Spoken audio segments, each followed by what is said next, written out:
నోటిలోని మౌనము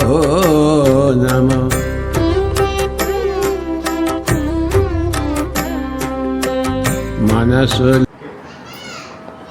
మా అమ్మగారు 2000 ముందుగా సుభాష్ పత్రి సార్కి ఒకసారి కృతజ్ఞతలుగా గట్టిగా క్లాస్ వారి ద్వారానే మనమంతా ఈరోజు ధ్యానం చేస్తున్నాం. ఆ గురువు ద్వారానే మనమంతా కూడా ఈరోజు సమావేశమైనామంటే ఆ గురువు గారే కారణము. ఈరోజు మనము అందరూ కూటమిగా ఉన్నామంటే కూడా సారే కారణము. కానీ ఒక్కటే, మేము 2024లోన మా అమ్మగారికి అంతకుముందు రోజుల్లో చాలా మోకాలు నొప్పులు వచ్చేది, బెడ్ రెస్ట్ తీసుకుంది. ఎప్పటికీ 2004లోనే బెడ్ రెస్ట్. ఆమెకి మోకాలు నొప్పులతోన బాధపడి ఎటువంటి పరిస్థితులు నడవలేని పరిస్థితి ఆ రోజుల్లోనే వచ్చేసింది. 2000 నుంచి 2004 వరకు బెడ్ రెస్ట్. గారు కొత్తగా వచ్చిన వాళ్ళందరికీ చాలా ఇంపార్టెంట్ విషయం. 2000 సంవత్సరం నుంచి 2004 వరకు ఎటువంటి ఇబ్బందులు అంటే ఆమె ఇంకా అప్పట్లోనే కొద్దిగా విషయం ఇచ్చి చంపేసేయండి, నేను నొప్పులు ఎదుర్కొంది, కొద్దిగా విషయం ఇచ్చి చంపేస్తే నేను వెళ్ళిపోతాను ఇంకా అనింది. అబ్బా ఏం ఇంత పెద్ద సమస్య వచ్చింది అమ్మకి అని మేము చాలా బాధపడేవాళ్ళం. ఇంకా బెడ్ రెస్ట్ తీసుకుంటేనే మేమంతా కూడా ఇంకా ఎటువంటి పరిస్థితుల్లోనూ ఇంకా అమ్మాయి అన్ని డాక్టర్ల దగ్గర పోని డాక్టర్ల దగ్గరికి వెళ్ళాము. అంత పెద్ద డాక్టర్కి వెళ్ళి అందరినీ చూపించిన తర్వాత మేమకి టాబ్లెట్స్ పని చేయవు అని చెప్పేసినారు. మేమ్మగారికి టాబ్లెట్స్ పని చేయవు. ఇంకా అలాంటి పరిస్థితుల్లో మేము ఏం చేసినామంటే, ఇంకా అమ్మకి బెడ్ రెస్ట్ ఇచ్చిన తర్వాత బాగా శ్రద్ధగా వినండి అందరూ. ఆమె ఏం చేసిందంటే, మా తమ్ముడు రమేష్ ఒక పాంప్లెట్ ద్వారా ధ్యానాన్ని నేర్చుకున్నాడు. ఎలా చేస్తారు ఈ ధ్యానం, ఎలా చేయాలి ధ్యానం అని ఒక పాంప్లెట్ మీ అందరికీ కూడా ఇండియన్లోకి ఇచ్చి ధ్యానం చెప్పడం జరిగింది. కొంతమందికి అయితే పాంప్లెట్ ద్వారా, కొంత యూట్యూబ్ ద్వారా అలా పరిచయమైంది ధ్యానం. కానీ రమేష్ ద్వారా ఎట్లా చేయాలి ధ్యానం అని ఇక్కడ ఉన్న మాస్టర్లు అందరూ కూడా పిరమిడ్కి వెళ్ళాడు. అక్కడ సతీష్ మాస్టర్ ఉన్నాడు, వారు ఇక్కడే ఉన్నారు. వారు ఎట్లా చేయాలి సార్ ధ్యానం అంటే, కళ్ళు మూసుకొని శ్వాసను గమనిస్తూ ఉండాలి, అదే ధ్యానం అని చెప్పినాడు. సుఖాసనంలో కూర్చొని కళ్ళు మూసుకొని శ్వాసను గమనించాలి, అదే ధ్యానం అంటే. అది ఎంతసేపు చేయాలంటే ఎవరి వయసు ఎంత ఉందో 5 నిమిషాలు కూర్చుంటే సరిపోతుంది అని చెప్పినాడు. అంతే. కొద్దిసేపు తాను ట్రైనింగ్ తీసుకున్న తర్వాత ఇంటికి వచ్చినాడు. ఇట్లా ధ్యానం సర్వలోగా నివారిని మనమంతా కూర్చొని ధ్యానం చేస్తామంటే, లేపా ఇంకెందుకు, నాకు అన్ని డాక్టర్లే పని చేయలేకపోయినారు, ఇంకా ఈ ధ్యానం మీద పనిచేస్తుంది నా శరీరానికి, ఇంకా అయిపోయింది నా కథ అని అన్నారు. కానీ తర్వాత లేదు, నాకు కూర్చొని బలవంతంగా కూర్చోపెట్టారు మా అమ్మని. తర్వాత ఏం జరిగిందంటే, ఇబ్బంది పెట్టిగానే ఒక వారం రోజులు కూర్చోపెట్టాము. తర్వాత ఏం జరిగిందంటే, ఆమె బాధపడినా కానీ అలా కూర్చోవడం మొదలుపెట్టింది. తాను ఒంటరిగా మొదలుపెట్టింది. అంటే ఎవరు చెప్పుకున్నా కానీ కూర్చోవడం ఏదో హాయ్ అనిపించింది, కూర్చోవడం మొదలుపెట్టింది. అలా గంటలు కూర్చోవడం మొదలుపెట్టింది. ఒక నెలకి ఆమె ఇట్లా ఈ గోడ పట్టుకొని నడిచింది అనమాట. తర్వాత కట్టె పట్టుకొని నడిచింది. తర్వాత ఇంకా ఆమె నడవడం మొదలుపెట్టింది. మోకాల నొప్పులు అంత ఉన్నాక నడవడం మొదలుపెట్టింది. మోకాల నొప్పులకి ధ్యానంకి సంబంధం ఉందంటే సంబంధం ఖచ్చితంగా ఉంది. ఎందుకంటే ఎవరైతే వృద్ధాప్యం వస్తుందో మనకి, ఒక వృద్ధాంపత్యం అంటే ఒక అంకె మాత్రమే, అంకెలు పోతుంటాయి. కానీ ఎవరు కూడా ధ్యానం బాగు చేస్తుందా అంటే ఖచ్చితంగా బాగు చేస్తారు. అది మా అమ్మనే స్వస్వరూపం. ఆమె ఏం చేసిందంటే, తర్వాత రోజుల్లోన ఆమె రాత్రంతా కూర్చునేది ధ్యానంలో, కూర్చొని ఆమె ఏం చేసేదంటే, తాను దివ్య చక్షు ద్వారా ఎన్నో విషయాలు తెలుసుకుంది, ఎంతో గురువులు చూసింది. తన చనిపోయిన ఆమె పుట్టితేనే తల్లిదండ్రులు ఇద్దరు చనిపోయారు, వాళ్ళు చూడలేదు, వాళ్ళ తల్లిదండ్రులే చూడలేదు. వాళ్ళు అక్కడికి వెళ్ళేసి మా అమ్మ వాళ్ళ తల్లిదండ్రులు ఒక లోకంలో ఉంటే చూసి వచ్చింది, వాళ్ళతో మాట్లాడేసి వచ్చింది. ఎంత గొప్ప ధ్యానం అంటే, ఆమెను చూసిన తర్వాత నేను ధ్యానంలోకి వచ్చిన అప్పటి వరకు నేను ధ్యానంలోకి రాలేదు. నేను దుర్గమాత భక్తుడు అనమాట, అప్పట్లో అమ్మవారి భక్తుడు. అప్పుడు మాలలు వేస్తూ ఉంటుంది. అమ్మని చూసిన తర్వాత అబ్బా బాగా నడిచింది అమ్మ, ఇంకా నేనుగా చేస్తే బాగుంటుంది అని అప్పటి నుంచి నేనుగా స్టార్ట్ చేశాను అప్పట్లో ధ్యానం. మేము 2004లో మొదలు పెట్టినాము. ఈ రోజు వరకు ధ్యానం చేస్తూ అందరికీ ఈ యొక్క భాగ్యనగర్లో ఒక 50-60 మంది ధ్యానం చేస్తుంటారు. ఈరోజు అయితే రాలేకపోయినారేమో, కానీ ప్రతి ఒక్కరు ధ్యానం చేస్తారు. ఈ ఏరియాలో సాయంత్రం అయితేనే ఇక్కడికి ధ్యానం చేసుకుంటారు. బుధవారం ప్రతిరోజు ధ్యానం జరుగుతుంది. ప్రతి బుధవారం ఒక మాస్టర్ వచ్చి క్లాసులు చెప్తూ ఉంటారు. ఇట్లా మా జీవనం అంతా ఇలా కొనసాగుతూ ఉంది, ఆఖరి వరకు జరుగుతుంది. మా ఊపిరినంతకాలం ఇక్కడ సెంటర్ని ప్రతి ఒక్కరికి నేర్పించడానికే ఉపయోగించాలని మేము అనుకుంటున్నాము. థ్యాంక్ యూ మాస్టర్, మీరు అందరూ కూడా వచ్చినందుకు కృతజ్ఞతలు. Thank you. నమస్తే నమస్కారం. నన్ను కొంతమంది చూడలేదు. నా పేరు రమేష్. నేను 2003 నుంచి జూన్లో మొదలుపెట్టాను. ధ్యానం అంటే చేయాలని స్టార్టింగ్లో నాకు కలిగి చిన్నప్పటి నుంచే ఉంది లోపల చేయాలని. ఎలా చేయాలని తెలుసు నాకు. కాలేజీలో హాలిడేస్ అయిపోయినాయి, వస్తూ ఉంటే చేయాలని బ్రహ్మకుమారికి వెళ్ళా. అక్కడ చూస్తే క్లోజ్ అయ్యి ఉంది వాళ్ళది. ధ్యానం చేయాలి, ఎక్కడ చెప్తారు ధ్యానము తెలు, ధ్యానం చేస్తే లాభం ఉందో తెలు, ఇంకోటి తెలుసు, కానీ ధ్యానం చేస్తే మంచిదని తెలుసుకున్నా. చూస్తే వాల్ పోస్ట్ శివరాత్రి ప్రోగ్రాం జరిగింది 2003 సంథింగ్ మార్చ్ అట్లా. అర్థం పోస్ట్ చెడిగిపోయింది, అర్థం అడ్రస్ ఉంది. ఏంది అర్థం అడ్రస్ ఉందని చెప్పేసి సరే మా ఫ్రెండ్ సరదాగా కసాపురంకి వెళ్తా ఉంటే పిరివేడి కనిపించింది ఒకటి. ఏంటంటే పిరివేడి అంటే ధ్యానం ఏంటి అని చెప్పి లోపలికి వెళ్తే సతీష్ మాస్టర్ లోపల కూర్చోన్నాడు. ఏంది ఇక్కడ అన్నాడు ఆయన. ఇది పేరు పిరివేడు. ధ్యానం అంటే ఆనాపానసతి, శ్వాస తీసుకోవడం శ్వాస వదలడం అని చెప్పారు. చెప్తే సరే ఎవరు వయసు ఎంతసేపు అది కూర్చోవాలి, మాంసాహారం వదలాలా అన్నారు. ధ్యానం చేస్తాం కానీ మాంసాహారం వదలడం చాలా కష్టము, కానీ ధ్యానంలో గొప్పతనం అయితే ఉంది. కొంచెం కష్టమే అయినా ఈరోజే ఒక మంచి పని చేసేటప్పుడు ఈరోజే చేద్దాం అని అప్పటికే నిర్ణయం తీసుకున్నా. అంతకుముందు ఎక్కువ తినేవాళ్ళు కాదు, వారానికి 7 రోజులే మహా అంటే అంత ఎక్కువ తినేవాళ్ళు కాదనమాట. ఆ రోజే మొత్తం డెసిషన్ తీసుకున్నా. ఇంటికి వస్తేనే ఈరోజు ఒక్కరోజు తిని మానేరా అన్నారు ఇంట్లో.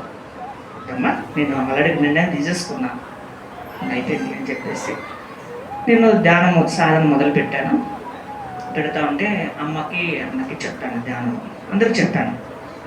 చెప్తా ఉంటే వాళ్ళు వినలేదు. అన్న కొంచెం ఆయన సాత్వికంగా పూజలు అమ్మవారు చేసుకుంటే చెయ్యి అనేవాడు. ఏది చెయ్యి అంటాడని చెప్పేసి అన్నవాడు. రామాజీ గారు కూడా అనేవాడు, నువ్వు పూజ చేస్తావు కదా, పూజ గదిలో అట్లే కూర్చో, నువ్వు కళ్ళు మూసుకొని కూర్చో అంతే, ఇంకేం చేయొద్దు, దానే ధ్యానము. కూర్చున్నప్పుడు శ్వాస గమనించి చెప్పేవాడిని. అమ్మకు చెప్పేవాడిని, అమ్మ వినలే. ఆయన చెప్తే సరే అని చెప్పేసి కూర్చోవడం మొదలుపెట్టి నేను తిరుపతి ధ్యానరాజ్యంకి వెళ్ళా. ఫోన్ చేశా, ఎలా ఉందమ్మా అంటే, లేదురా నాకు ఇట్లా ధ్యానంలో అన్ని అస్థిపంజరాలు రకరకాలుగా అందరూ భయపెడుతున్నారు నాకు ఇట్లా అంటే. అవునా, ఇది భయపడతారా అని చెప్పేసి సరేమ్మా నువ్వు కూర్చున్నప్పుడు మీ క్వశ్చన్ ఏంటి వాళ్ళకి, మీరెవరు, నాకు ఎందుకు వస్తున్నారు అని క్వశ్చన్ ఏంటి అని చెప్పాను అమ్మకి. చెప్తే ఆమెకి అంత భయపడే ఆ పిక్చర్ నుంచి అంత తొలగిపోయి ఆమెకి, చూడమ్మా మిమ్మల్ని వచ్చేసి ఆశ్రమ మాస్టర్స్ అంటారు, మమ్మల్ని అంటారు, మీకు ఒకరు సహాయంగా పంపిస్తున్నా అని చెప్పేసి గురువు ఫోటో చూపించాడు. గురువు ఫోటో అంటే నాకు పతసారి గురించి నాకు అందుకే తెలియదు అప్పట్లో. ఆయన కూడా ఒక ఇదని మాస్టర్ అని. పోస్టర్ గారు ఫోటో చూపించా, ఈయన వచ్చాడా అని. లేదన్నా. పత్రిసారి ఫోటో చూపించాను, ఈయన అన్న. అవునరా అంటే అందుకని తెలుసు, పత్రిసారి అంటే తెలుసు, ఏం తెలియదు ఆమెకి. అవును ఖచ్చితంగా ఈయన నా వెంట ఎప్పుడు ఉంటాడని చెప్పారు మాస్టర్స్ అంతా అని చెప్పాడు. ఓ అంతుండే అని చెప్పేసి ఆమె తర్వాత ఆయన దాని సాధన చేస్తూ ఉంటే రకరకాల అనుభవాలు. రెండు వచ్చేసి టెస్టింగ్ చేసేవాళ్ళను. సరమ్మ ఆటో రైడింగ్ ఒకటి ఉంటుంది, నువ్వు తెల్లవారుజాము 4 లేస్తావు కదా, బుక్లో ఎట్లుంటారో రాయన్న. ఒక టెస్ట్ చేసి మొదలుపెట్టాను నేను ఆమెని.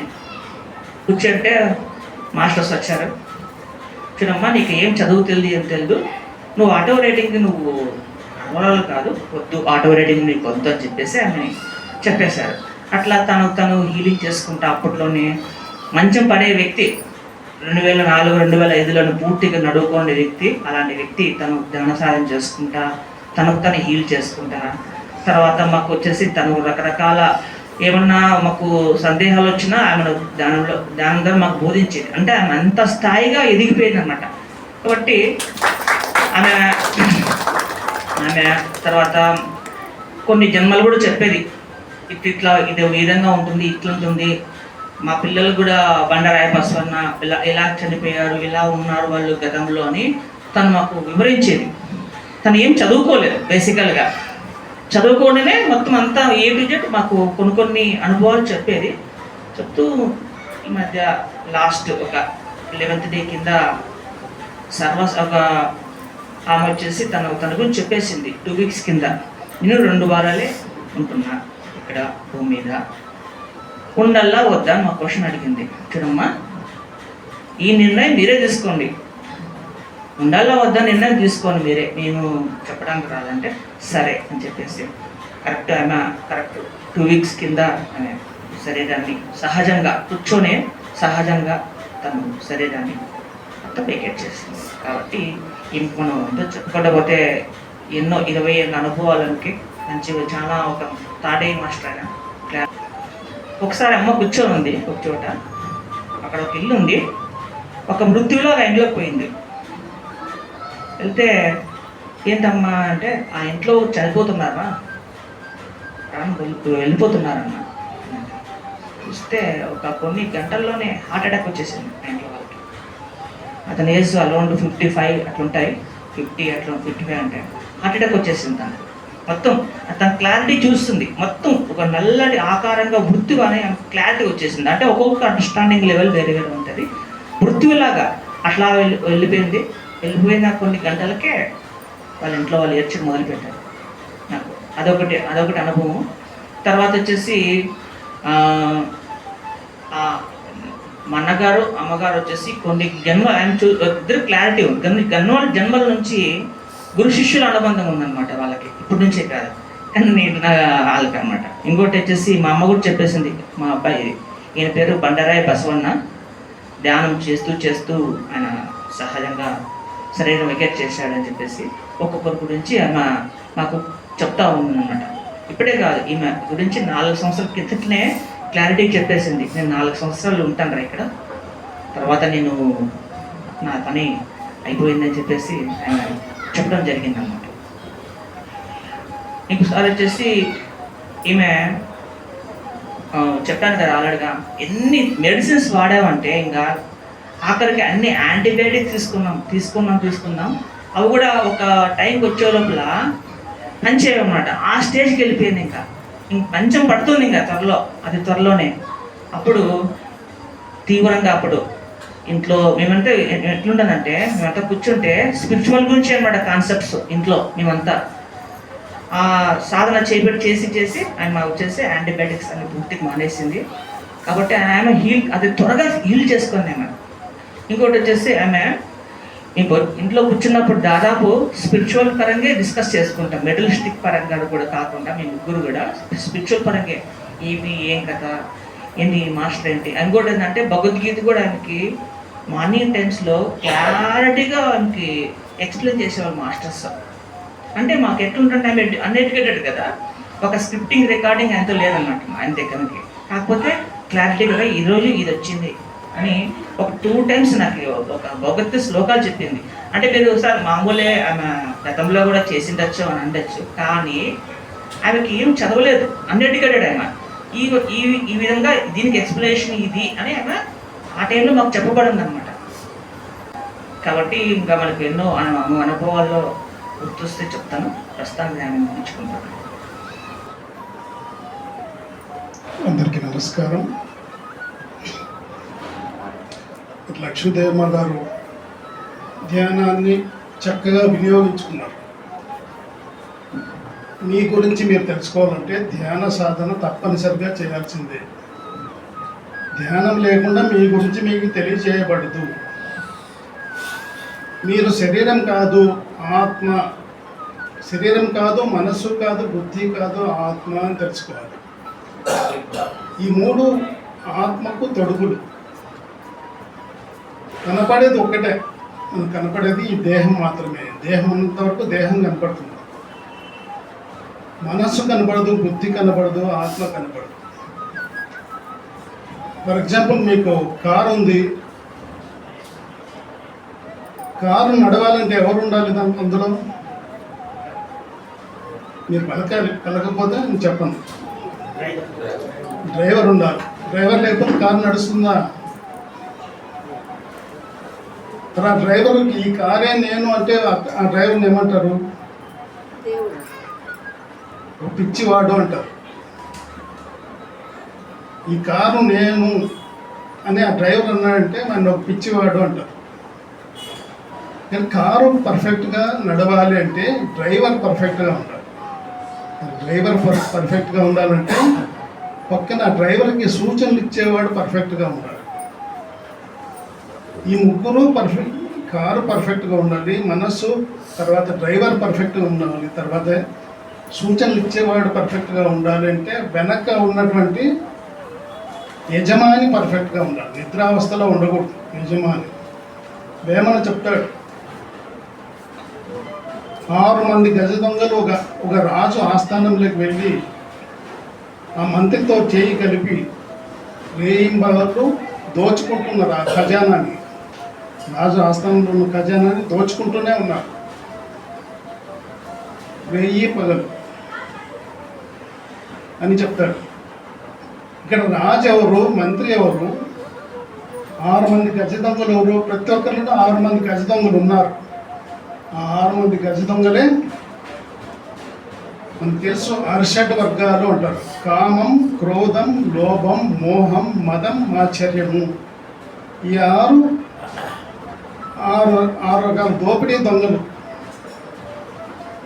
ఇక్కడ ఖజానాను దోచుకుంటూ ఉన్నారు. మంత్రి అంటే మన మనసే మంత్రి. 6 మంది గజదొంగలు మంత్రితో చేయి కలిపి రాత్రింబాలు 50-50 అని చెప్పేసి పంచుకుని దోచుకుంటూ ఉన్నారు. ఎందువల్ల దోచుకుంటున్నారు?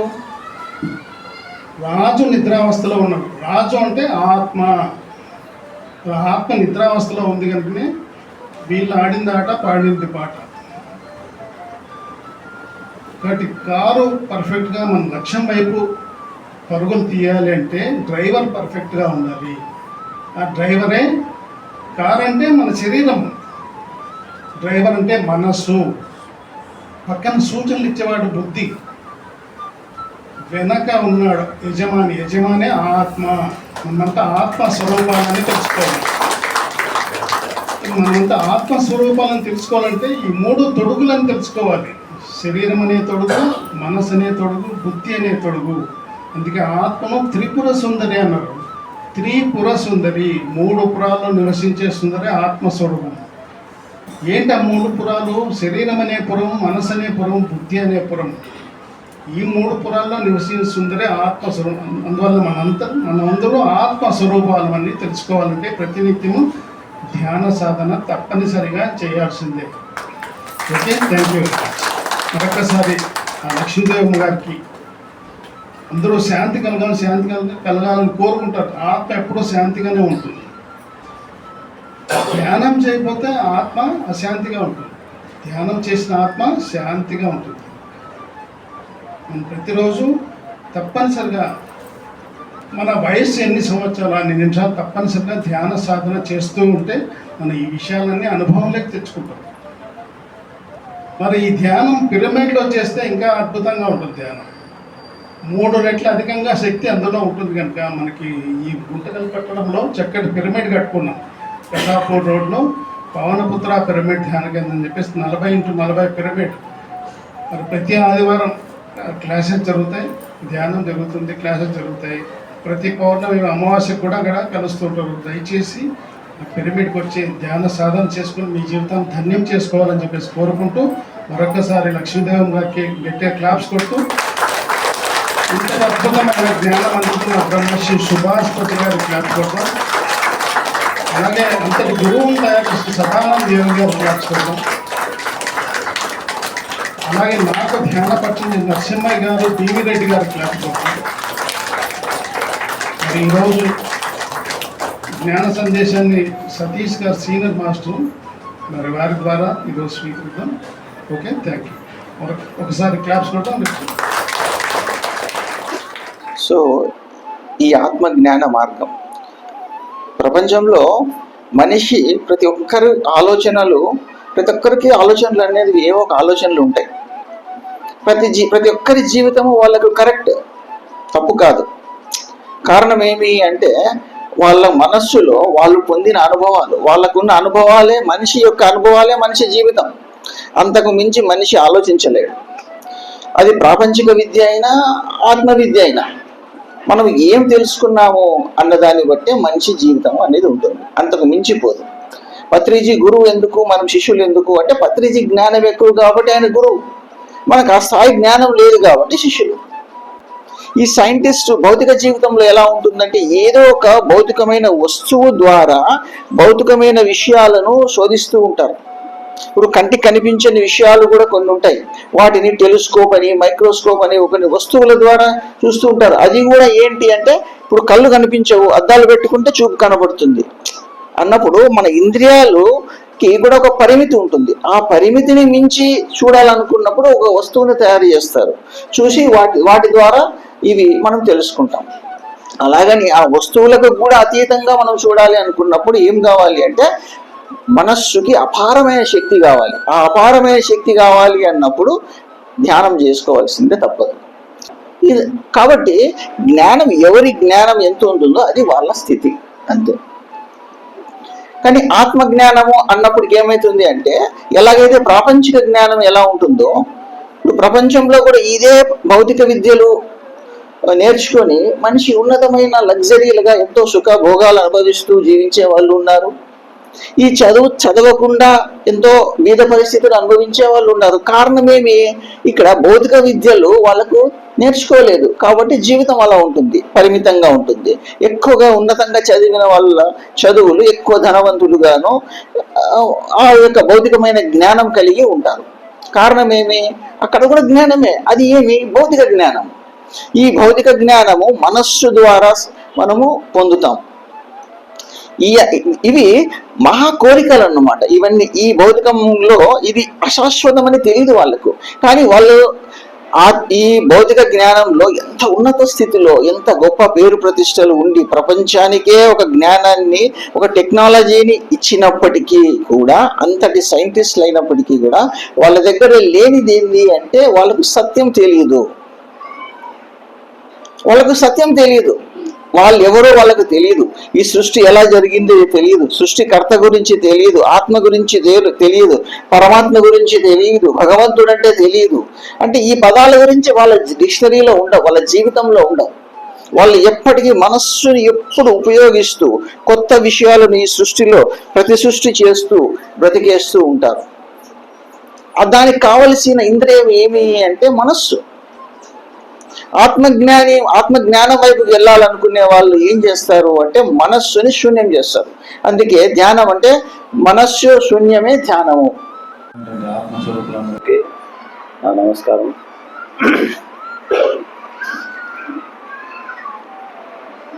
గుంటకల్ పోదామంటే జయకుమార్ గారు సారు ఫస్ట్ నాకు ఈ ఆధ్యాత్మికత నేర్పించినటువంటి నా గురువు అయినటువంటి జయకుమార్ గారికి ఒకసారి గట్టిగా చప్పట్లు కొడదాం. అట్లే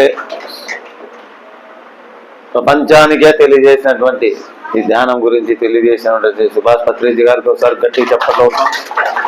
వాళ్ళ గురువు అయినటువంటి సదానందయ్య కూడా గట్టిగా చప్పట్లు కొడదాం.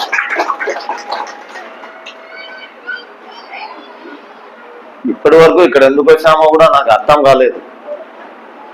సారు గుంటకల్ పోవాలా అంటే పిరమిడ్కే కదా, వద్దులే సార్ అన్న, రాలేను అన్న నిన్నటి రోజు.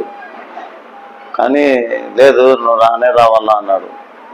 ఏదో కారణం ఉంటే కానీ నేను ఎంత గట్టిగా చెప్పడం అనుకున్నాను. తీరా ఇక్కడికి వచ్చిన తర్వాత రామాంజీ కలిశాడు. రామాంజీ మీ ఇంటికి వచ్చినానా నేను అన్నాను. ఇది నాయక్ సార్ ఎదురుమనే వచ్చింటారు సార్, మీరు ఎప్పుడు మా ఇంటికి అయితే రాలేదు, హాస్టల్గా వచ్చినారేమో నాకైతే తెలియదు అన్నాడు. అదే ప్రకారంగా ఈరోజు ప్రతి ప్రాణి తల్లి గర్భంలో ఎన్ని రోజులు ఉంటుందో అన్ని రోజుల ముందే ప్రతి ప్రాణి బాడీ వెకేట్ చేసే విషయము ప్రతి ప్రాణికి తెలుస్తుంది. బాడీ వెకేట్ చేసిన తర్వాత కూడా అప్పటికప్పుడుకే ఆత్మ వెళ్ళిపోతుంది, తర్వాత మరి వచ్చేస్తుంది కిందికి. వాళ్ళే ఎవరైతే తీసుకెళ్తారో వాళ్ళే తీసుకొచ్చి వదిలేస్తారు అన్నమాట. 11 రోజులు కర్మ చేస్తారు, దాని తర్వాత నువ్వు రావాలి అని చెప్పేసి వదిలిపెట్టిపోతారని నేను చాలా చోట్ల పురాణాల్లో విన్నాను. అదే క్రమంలో ఈరోజు అమ్మగారు, రామాంజీ గారి అమ్మగారు, ఆమె తగ్గ స్థాయి లోకాలకి వెళ్ళిపోవడము నేను ధ్యానంలో. ఎందుకు ఈరోజు ఆమె వెళ్ళిపోయింది, అంతవరకు నాకు ఈ విషయం కూడా తెలియలేదు. ఎందుకు వచ్చామో, ఇక్కడేమో క్లాస్ జరుగుతుంది అనుకున్నాను అంతని వరకే. కాబట్టి ఒకసారి రామాంజీ అమ్మగారికి ఒకసారి గట్టిగా చప్పట్లు కొడదాం. Thank you.